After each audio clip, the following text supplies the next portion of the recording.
How's it going, everyone? Welcome back to another episode of Tesla DIY. In today's video, I want to share with you how I fixed my curved wheels with touch-up paint. Let's go.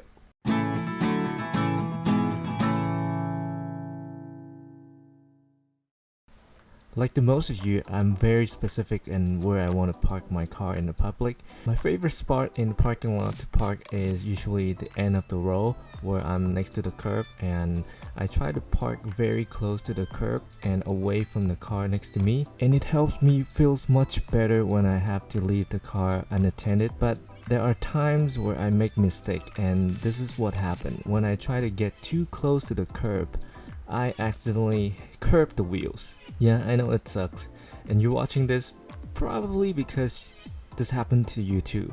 No, I hope not, but if you did, let me show you how I go about fixing my wheel.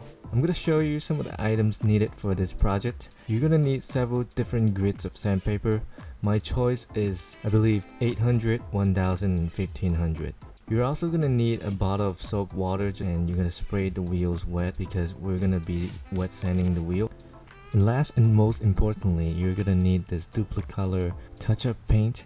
It is recommended by Facebook group and other forums. It's supposed to be for a Ford. The color is dark shadow gray. It's supposed to match really close to the gray color on our wheels. I'm gonna leave an affiliate link to Amazon in the description below. You can pick up one of these pans for $14.99 or so, I think.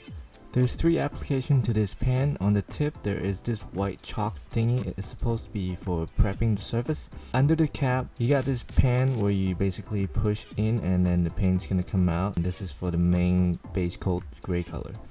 On the other end, on the back, there is the brush on clear coat protection. So let's get started. I begin by spraying soapy water on the wheel where the damage is. The wet surface allows the sandpaper to not clog up the sandpaper from the paint that comes off from the wheel. We're sanding it down because we want to even out where the high and the low spot where the paint got chipped off. Where the paint is chipped away, there will be a low spot. So we're basically gonna sand down the surrounding area where the paint is still on the wheel to create a more gradual transition between where the paint chipped off and where the paint is still on the wheel. If you don't sand it down, imagine if you have a dent on your hood. The color is still gonna match, but you're gonna see the bump on the paint surface and it still doesn't look good. And our goal today is to make it look like as close to as if it never happened. I started sanding with a lower grit sandpaper at 800 grit. This is to help even out the paint quicker, and then after that I move on to 1000, rinse off all the paint dust and whatever that was on the wheel, and then move on to 1500 grit. Once you completed sanding with 800, 1000, and 1500, you could use your hand to feel over the surface of the damaged area, and if it is clean and smooth enough, then you can go ahead and wipe clean the surface and get ready for the first layer of the base coat. Give it a good shake, push with the tip of the pan until you see paint coming out, and stop pushing and just work with the paint that you have and spread it around until you need more paint, then push it in again and release more paint. Repeat until you have the entire damaged area covered with the touch-up paint. Give it an hour or so for the paint to dry. And meanwhile, I want to show you this area where I attempt to touch up the paint without sanding the surface. As you can see, while the paint matches, however, the bumpy surface, you can still see the damage. In my opinion, if you're gonna spend all this effort trying to fix it,